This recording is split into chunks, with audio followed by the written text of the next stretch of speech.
and welcome to the inaugural episode of Warrior Mat Talk.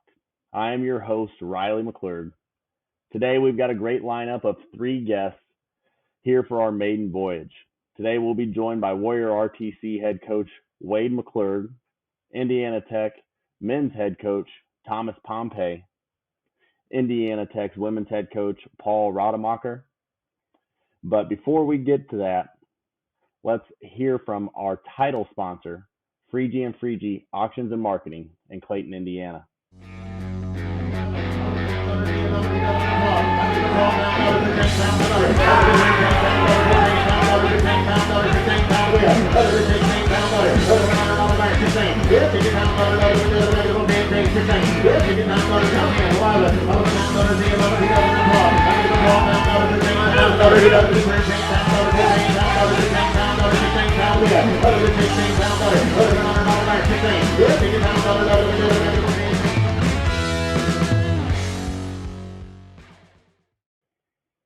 Hey Wade, welcome to the show. How you doing, man? Hey Riley, what's up? Long time no see, right? Yeah, long time no see. Hey, so like I was telling our crowd, our streamers and everything, this is the inaugural episode of Warrior Mat Talk, brought to us by Warrior RTC. Here our maiden voyage, and what a better way to start it off than with you, and we'll get Thomas and Paul here here shortly. So, but to start us off, man, give us a little background about yourself. Obviously, I know where you grew up, where you're from, what you're about, but for the Fort Wayne community, for the Indiana wrestling community, that may not know who Wade McClurg is. Who is Wade McClurg? Yeah, I'm from the south side of Indy, and lived all 31 years of almost 32 years of my life on the south side of Indy until a couple months ago, and so and that's why we're on here talking. But good family, great support group.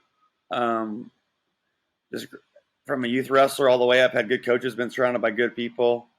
Attended Beach Grove High School, and was real fortunate to have a great experience there. And I'm a homebody, which is hard to believe because I'm in Fort Wayne now. But so I attended UIndy down the street, largely because one of my just childhood idols, Stephen Bradley, who was a killer at the high school I went to. Was the current coach at Marian University. Current coach at Marian was the assistant at UIndy at the time, and so I wrestled there for a little bit, and then got into coaching. Yeah, let's talk about that. So South Side guy, stayed on the South Side, went to UIndy, elementary ed major, right? Education guy, staying involved, had plans. Did you had plans to stay involved in the sport from the start, right? Yeah, I think, like I said, going back to my childhood days, Mike Horton is my childhood coach, and then went on to Beach Grove and got around a lot of just really, really good people, really good coaches, and I think that instilled that in me. I guess my role models in high school were teachers and coaches, and so that's something I wanted to do, and I knew that. Some injuries and some different things that happened in college that cut my college career short, but went right into coaching, and I was fortunate to fall into a good spot, which is a club that I trained at as a high school kid, called the Central Indiana Academy of Wrestling, which still exists today, and is still producing really good wrestlers in Indianapolis. I was fortunate. Ed Pendowski, who founded that club, reached out and asked me to start helping out with youth kids at the club. So I started doing that. Yeah, I wasn't even 20 yet. So when I was coaching. And so for those who may be watching today and aren't quite familiar with this inception, right, of Central Indiana Academy of Wrestling, and maybe why it's so special. to the state of Indiana, really, not necessarily just to Indianapolis, but they were kind of the first, right? I mean, in Central Indiana, I mean, Ed Pendowski was a decorated coach, from the region, and had a lot of Portage teams that contended for a state title. But it was him that kind of started the academy private club movement, right? Yeah, yeah. So he came to Indianapolis in 2005, I believe, or the summer of 2005, and yeah, started a club called Team CIA, and it was the first of its kind, Yeah, and really created a movement. And now, well, we're almost 20 years later, and there's probably 10 academies in Indianapolis that are doing really well, and there's academies all over the state that are doing well, and so yeah, it definitely changed the landscape and the culture, and it provided more opportunities for kids, outside of their own four walls. yeah. I know. This is kind of a crazy stat, and I could be one guy off. I believe my senior year, there's 14 weight classes. CIA had 8 guys or 9 guys in the state finals, and ended up having like 7 or 6 state champs. And the reason they didn't win them all is because they had 2 CIA guys wrestling in the finals. Um, Yeah, it's true. yeah, It's true. yeah, that was. Me and Brady Eppert, who runs CIA now, is a good friend of mine. We always joke about the summer of 2012, 2011, 2012, 2013, and how special it was, just the environment and the kids and the group we had, but and I don't know if you'll ever see anything like it again like that, just because there's so many others now in Indianapolis, and so they all kind of share athletes. Yeah, So it's it's crazy to think about it because we were all, I was one of them, but we were all kids, and actually, I know now I'm remembering the match why we didn't go perfect in the finals was because it was Vinny and Josh Farrell. correct. Yeah. Those were two guys that whooped up on me, and we gave each other our beatings every Sunday and Monday. So that was pretty special. That's yeah, that's Yeah, they were fun pretty. rooms. Easy to coach, when you got a bunch of guys like that that just want to get better every day, and so I was, like I said, just real fortunate. I learned how to coach in that environment, and got surrounded by some really good people again, and graduated from UND. That I went on, followed Pendowski to Carmel High School. He got out of the club coaching and went back into coaching high school, and yeah. What was the biggest, I guess, what was the biggest jump going from, academy club coaching kids that come to you to supplement their wrestling, right? I mean, you're not in their lives. I mean, you are involved in their lives. I shouldn't say that you're not in their lives, but from a high school coach, from when preseason starts in September to when season ends, third weekend in February. I mean, that college or that high school coach is around his kids 6 days a week. Yeah, yeah. Compared to where you were at, Sunday, Monday, Wednesdays, and during high school season, it was middle school kids. What was that adjustment like going from hey, I'm here to, obviously you're traveling across the country in the off season to Fargo and Super 32 and Flow Nationals with your wrestlers. But when it came time for high school season, what was the big adjustment going from, specializing with a group of really really good wrestlers to adapt into the high school field? Yeah, I think the biggest difference, right, is you are trying to get kids involved in the sport. At the academy level, for the most part, you're getting kids that come to you with, at least at CIA, with quite a bit of with some experience, some background. Like I said, in Indianapolis, there's a lot of great high school and youth coaches, and so those school programs do a great job. And at CIA, we were just able to supplement what those kids were doing and help them reach their goals. And at Carmel, especially in that situation, it was a total rebuild, from the bottom up, and it was neat. It was a different challenge. It was a really cool thing to be a part of. We went from when Pendowski took that job, the program was not in a good place, and in my 3 years there, we won. We won 2 sectionals and 2 regionals, and we were up there in the semi-state standings and putting kids on the stand at the state tournament. And, we turned it around pretty quick. And so it was a special thing to be a part of again. Different challenges, but still fun and rewarding. Coaching, there's nothing like coaching a program. Coaching high school wrestling is a lot of fun. Yeah.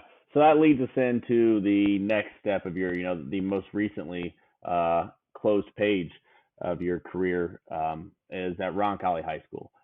So, started out Beech Grove, UIndy, made his way up north after, you graduated from University of Indianapolis and moved on from CIA. What brought you back to the South Side, and really especially, a smaller school like Roncalli after being at a 6A powerhouse? Well, I wasn't looking to leave. I had a good position at Carmel. It was a unique situation where I was able to do really well coaching and teaching there. And then, the job opened up. Coach Ellis, the previous coach I know and good friends with, I had contact with him. And so, yeah, just a lot of people on the South Side kept nagging me about it and asking if I would come back. But the person that eventually talked me into going to see it was my wife. My wife is a Roncalli grad. And so we drove back there and looked at it. And I remember the old blockhouse they used to wrestle in. Used to wrestle in the football locker room was their wrestling room. But I did not realize they had built a new facility and such. And I went back there and saw it. I was like, man, that's a pretty cool place. Maybe I'll give the AD a call. And so I did. I answered Mr. Locke's phone calls and told him I'd come in for an interview. And it was a great experience. Some of the greatest 5 years of my life. Just so. Yeah. And talking about that, you came in. Let's not say I guess as an underdog, but you were coming into a sectional and a regional with perennial powerhouses, Warren Central, Perry Meridian, and then that doesn't, then you've got all the other wrestlers that sprinkle in from the Shelbyville and Perry Meridian Southport semi-state, Southport sectional. And so those two sectionals feed into that powerhouse regional, and it doesn't get any easy with the Marion County tournament and the holiday tournaments. But to accumulate, people may not realize this, and I don't want to brag about you or toot your own horn, but 84 and 18 in 5 years, 14 for 17. So that is in state qualifiers. So 17 state qualifiers, 14 of them placed. 14 state qualifications, that is the IHSWCA coaches team state in the 3A, so the largest school division. You qualified for that 4 times, placed 5th once, and then to cap it off, you were 3 for 5 under the lights.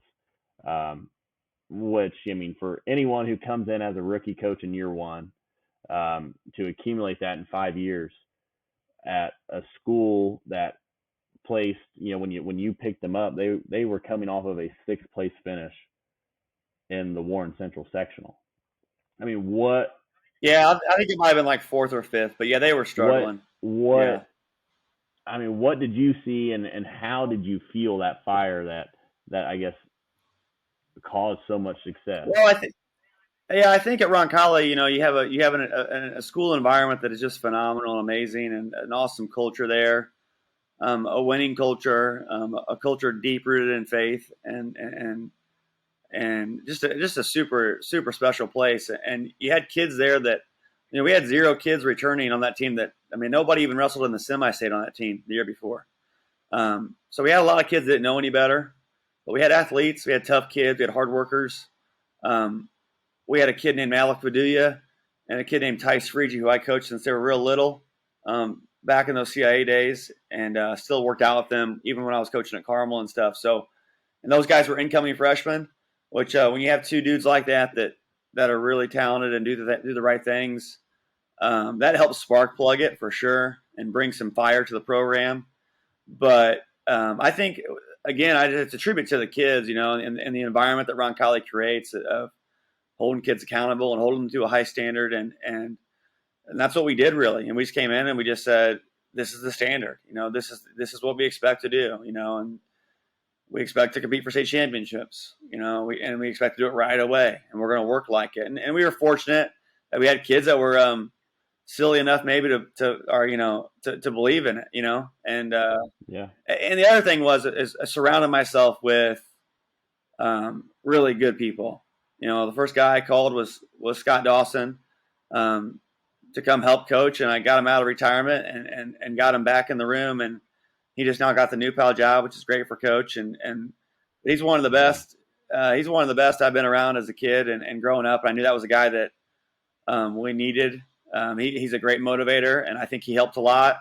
And then just our staff. We had a really good staff. Blackwell, yourself, Mitch Goldbach, Bryce Martin. We had all kinds of just a really good support group. So DJ Smith is now the head coach at DJ Monrovia, Smith, right? DJ Smith. Yeah, so we had a really good coaching tree.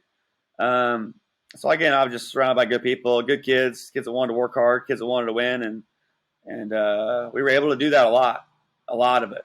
Yeah. So yeah, that was pretty cool. I read those. You never really kept much stats, obviously, in the heat of the moment, and leading up for this, I was like, might as well do some investigative research and wrote all that out. Yeah, I don't know all those numbers. I get teased about the whole Friday night thing because I think Caprino made an Excel spreadsheet and it pops up every You're number one, yeah. But the truth is just we were, fortunate to have just some good kids, talented kids that worked hard, and we, as a staff, I think we put those kids in good positions and set them up for some success. And yeah, we had some great runs. The 2018, 2019, 2020 teams we were right there. You got to make things go your way a little more, and we just weren't able to do that to get to the top. But we were right there. I think in 2019 after the quarters we were in first state tournament. So it was a lot of fun, man. Just a lot of fun. I mean, some of my favorite memories. I missed the place a lot. I was texting Mr. Lauk, the AD at Roncalli, the other day, and Kevin Bonich, the new principal, and I miss home a lot. I miss that place a lot. I'm glad I'm happy where I'm at, but it's a special place, and it's hard to describe to people how neat Roncalli is until you walk in those halls. I can back that one. So closing you out before we bring on Thomas, where we're at now, why Fort Wayne? At all places. I mean, you're rooted in Indianapolis. You've made a name for yourself, if you want to say that, in Indianapolis. Your career was made in Indianapolis, and then we're 3 months after the high school wrestling season, and bam, Wade McClurg's going to Fort Wayne, Indiana, to be take on a little bit of a college coach role, as well as starting Fort Wayne's first regional training center of this stature. How did this come? And I guess really, I mean, do you want to give us a touch on your roles and the adjustment and this how things are going? Yeah. Again, just back to I'm a homebody, and Southside is home to me, and I think it always will be home, but and a big part of my life. But I was not planning on leaving, Roncalli or leaving my situation. I had a good teaching job. Both me and my wife's families are on the south side of Indy. We have a little daughter. But long story short, I grew up with Coach Pompei. He's also from Indianapolis, and we go way back. And so a couple of years ago, I think we were texting back and forth and kind of joked about the idea. But there was just no way. There was just no way that I was gonna leave what I was doing, and I was happy with what I was doing. And we get to the end of I think the week after the national tournament, the NIA tournament. We communicate back and forth every once in a while all year, but we started communicating again, and just talked about, hey, just come up and see it and look at it and see what you think. And so I had to talk my wife into it for one, and I talked her into it. We went up and saw it, and they gave us the grand tour, and it was probably up there all day, and came home late that night, and driving down I-69 in the truck, and nothing said. And about 30 minutes into the drive, and she just looks over and she goes, "You got to do it." And so I said, "Okay, if you say Say so, less. if you say so." So here we go. And so we had to work out some details and all those things, and those things got worked out. And I just got released um, in May. And I think we did a good job of, it was important to me to do it right. I wanted to coach the team around college through Freestyle State and just make sure that they got the best candidate in there they could get, and they did get a good pool of candidates, and I think they have a great coach, and so Ron Colley's in good hands. I think they've got a so that helped a lot. I mean, that made it easier for me to leave, I guess, knowing that I think we left it in a much better place than we found it, and we were leaving a Ron Colley team that returns everybody. We weren't leaving the cupboard bare for the next guy, and so that was important to me. And so it just all kind of made sense, just financially and life wise for me and my wife. We couldn't find a lot of cons and not going to Fort Wayne. So it's an exciting role. I still get to coach high school kids. I still get to coach youth kids, and I love that a lot. I like that a lot, a lot, a lot. And so I still get to do that through the RTC. Yeah.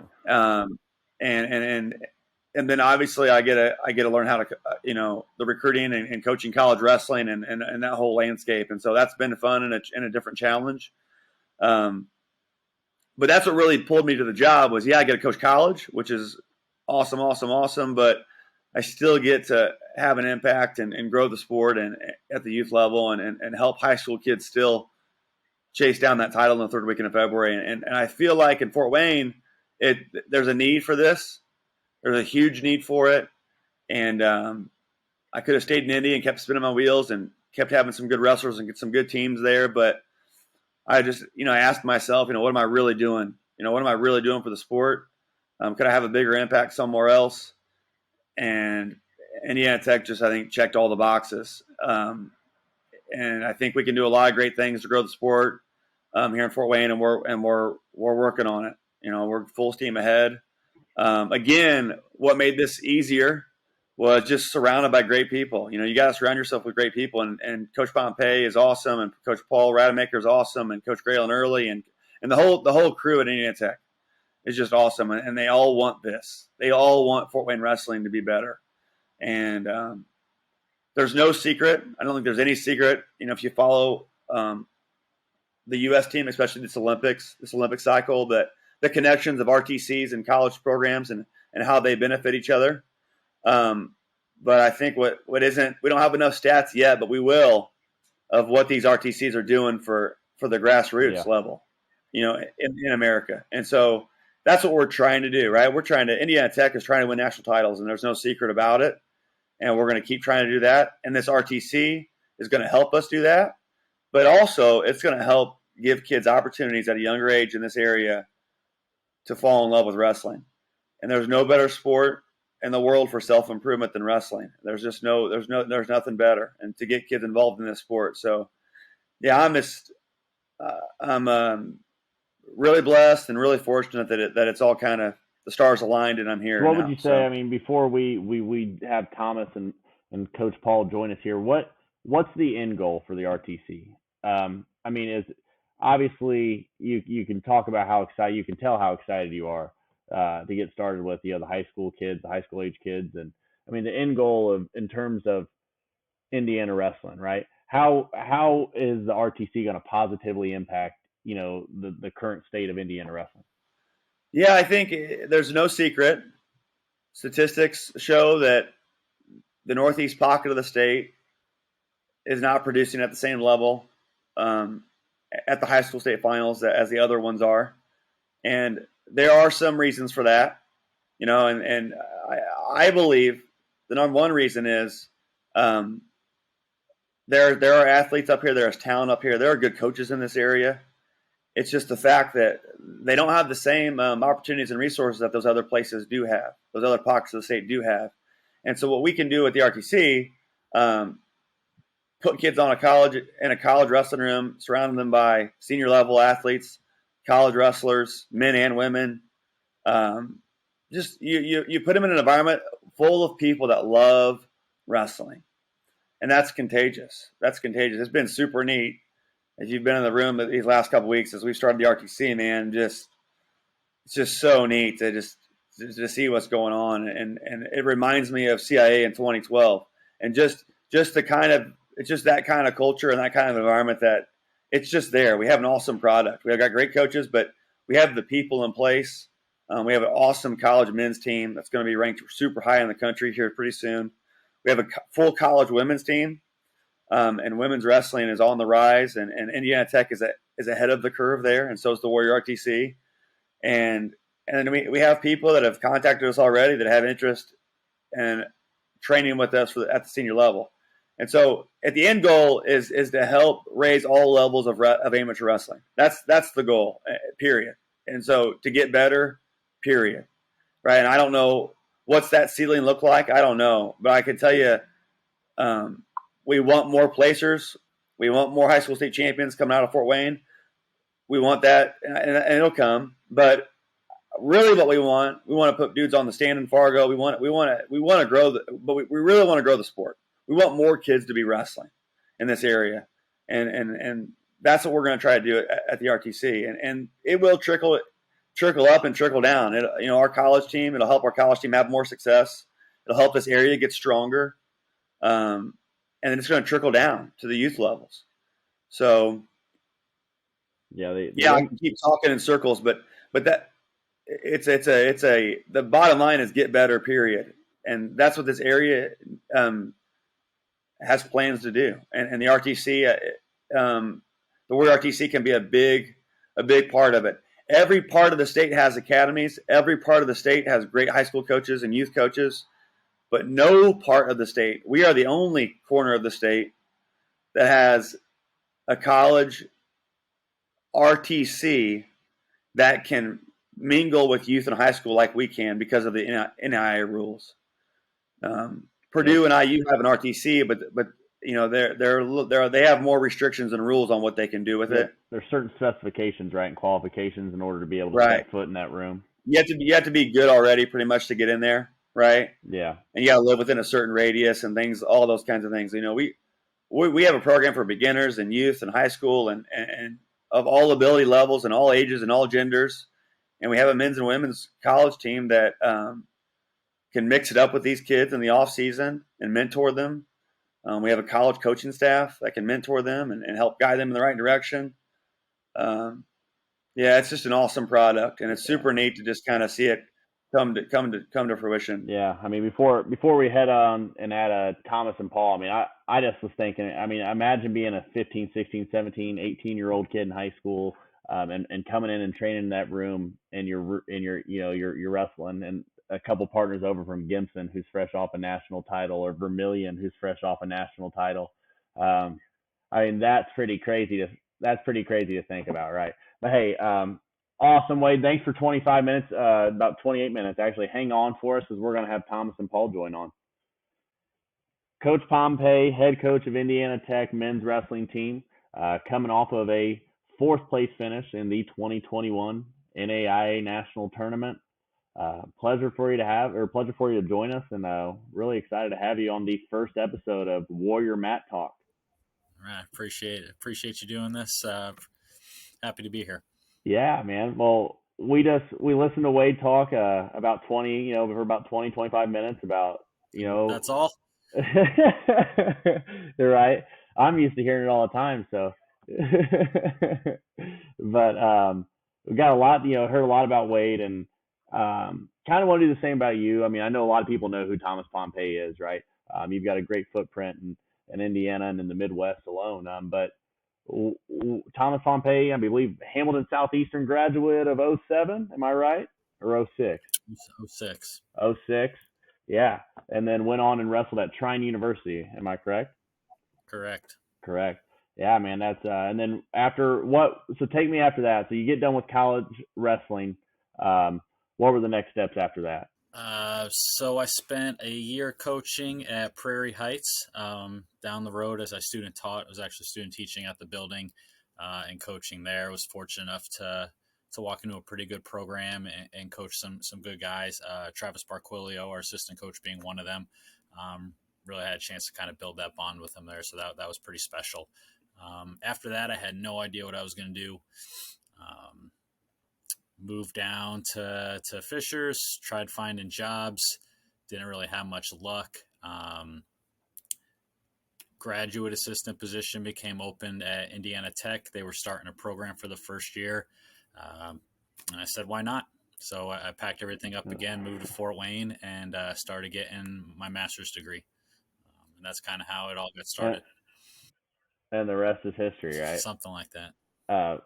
Yeah. So for that, I mean, just you hear of a lot of different, right, how coaches end up, right, and in a not just a coaching position, but in a head coaching position, right, of a college team, no matter what it is, right, NAIA, JUCO, D3, D2, D1, it's not easy to come by. And when you didn't hesitate, right? I mean, from the start, Indiana Tech started making leaps and bounds, jumping into the rankings. Then didn't stop there, making climbs to the top. Now you're starting to produce, national champions in back-to-back years, and in fact, having two national champions in a single year. I mean, what's cooking up there? Like, what is, like, what's Thomas Pompei's secret in building a powerhouse, right? And I mean, in Indiana of all places, and in Fort Wayne as well. I mean, what do you accredit it to? I get asked that a lot, and I really don't know. Couple things is it's taken time, and we've kind of built that culture of the type of student athlete we want. That took a while. Then probably more importantly, support staff around that goes a long way. No one can run a program by themselves. Been fortunate to have a really good group of coaches that have stuck with me for a while now, and that's normally hard to do, especially kind of at this level. You see coaches, they start coaching and they use it as their next move forward. It's kind of where they get their start. And I've had some guys stick around, which has been really helpful. Kind of had a hand in all of their wrestling careers, or at least have coached with them for a long time. So trust is there. We're on the same page along those lines.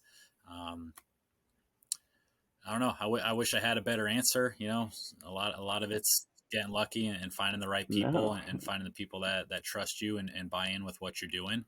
And that's what we've been fortunate enough to do. The wrestling part's the easiest part of the job. It's finding the people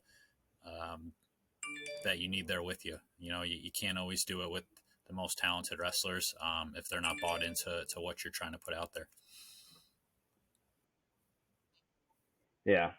So that's awesome. Great to hear. And I mean, as much as Indiana knows, and much of the national scene knows, that Indiana Tech's here to stay. In four, or correct, is it four top 10 placements, or is it four top 5 placements? And I could be wrong. We've had 3 top 4 places and 5 top 10 finishes. And the program, when did the program start again? This will be our 11. This will be our 11th year. So moving quick. Is 6 top 10 finishes. Yeah, that's over 50% is pretty incredible. Now moving on to the main topic today of the RTC. You as a college coach in the NAIA, there's really not, let's say, a plethora of training centers. Grandview has a great setup. Obviously, won 9 out of the last 10 national titles. There's no secret. But in the landscape, the NAIA landscape, not a lot of regional training centers. You see it on the Division I level. In fact, of how involved they are in their communities, producing, actually at this point, next world team members, next Olympians. What is the big benefit for you as a college wrestling coach and a successful college wrestling coach, to then going back and now you're adding a regional training center on top of that for, not just for your athletes, but now you're going to have athletes from all around the state and all around the area, exposed to what, the Warrior Way is, or, what Indiana Tech wrestling's about. So what is the big, I guess, there's multiple benefits, but what is the benefit that you see of having this RTC in the Fort Wayne area? Number one biggest thing for the area is just making the area better. I mean, that's one area of our state that is no secret that needs to get a little bit better. We got good coaches around and some good athletes. If that can just grow and the numbers of that grow, that makes recruiting easier. That makes exposure to us easier. The training opportunities are great. It's well beyond that. If we can bring up this area of wrestling and give people in this part of the state that come from very small high schools that maybe don't have the training partners, a place where these high school kids can come together and train and meet us along the way and be familiar with us. That helps out everybody. The training, obviously, they're going to get good coaching. They're going to get good practice partners around. But if we can build up this area of wrestling, if we can help do that, that's our number one goal. Yeah. So, and you're going to see you saw some clubs that are already doing this, some smaller schools, NAI, D2, D3 that have regional training centers or wrestling clubs, or whatever you want to call it, kind of popping up because everyone wants to give back to the community and help out any way they can. So that's just one way that we can do it. Yeah, and Wade made a great point. I brought it up to Wade because I was just saying, talking about the regional training center and what's unique about right, Warrior RTC compared to the other Big 10 or Big D1 regional training centers that are in our Midwest area within a driving distance, right? Of you can come in and work out.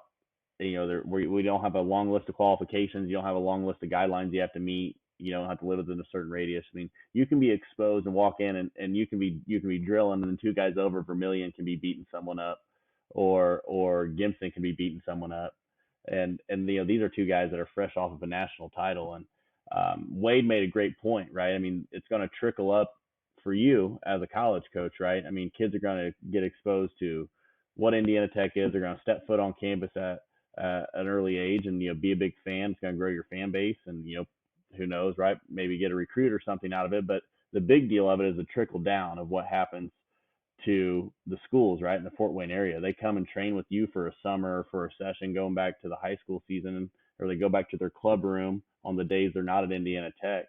And the trickle down effect, right, of making their home team better, right, or their home high school better. Is that something that crosses your mind too, of really stimulating the Fort Wayne area? Yeah, I mean, like I said, I mean, that's the goal. I mean, that's the idea is these kids can come in and train with some of our coaches and learn and get better and bring it back to their rooms. And hopefully some kids in the area see our guys having success, say, hey, I want to learn from some of them. And then they get better, and then they go back to their high school, and high school kids say, hey, this kid's having success and doing well at the state tournament. I want to train with this guy. So kind of just putting out there so they can keep getting better. That's a wildfire that you hope that just spreads right throughout the area, and the Fort Wayne's rich in history too. I mean, there's no denying the fact. I mean, there are multiple Fort Wayne schools that are just rich in history. And I think that what you guys are already cooking up here is something special. What I guess I asked Wade the same question, and it's probably not the best one, but for you, I'm expecting yours maybe be a little different than Wade's. But what is as a college head coach, what is your end goal for this RTC? What do you really see it or want it to do or want it to rise to? I mean, are you talking something to have senior level athletes in your room to where your college guys can work out with, or what do you see, or what would you like to come to fruition? Yeah. So like for the college guys specifically, because we've been pushing freestyle for a while now, it would be great to really see someone that takes an interest and has that success that wants to stick around after graduating and keep training. And we do whatever we can to take them to U23 or, senior level events or whatever it's going to be. So kind of finding that person that really enjoys, just enjoys wrestling, that wants to keep wrestling. So we have someone that wants to keep pursuing that past college that not a lot of people do, that'd be awesome. So if we have someone graduate that wants to stick around and keep training around their schedule, if we can help benefit them and push them in the right direction and see them be successful, that'd be awesome. So. Well, can't thank you enough, guys. This has been a blast. First one. I mean, I'm hoping to only get better from here. But you guys have set the bar high. Want to thank you again for your time. Thank you again for what you're doing. Me selfishly for the sport of Indiana, for the state of Indiana, but really appreciate it and look forward to the success of the Warrior RTC and Indiana Tech Wrestling coming forward. So thank you for joining us, and we'll be back at you next month for your October Warrior Matt Talk podcast episode 2. Thanks, guys.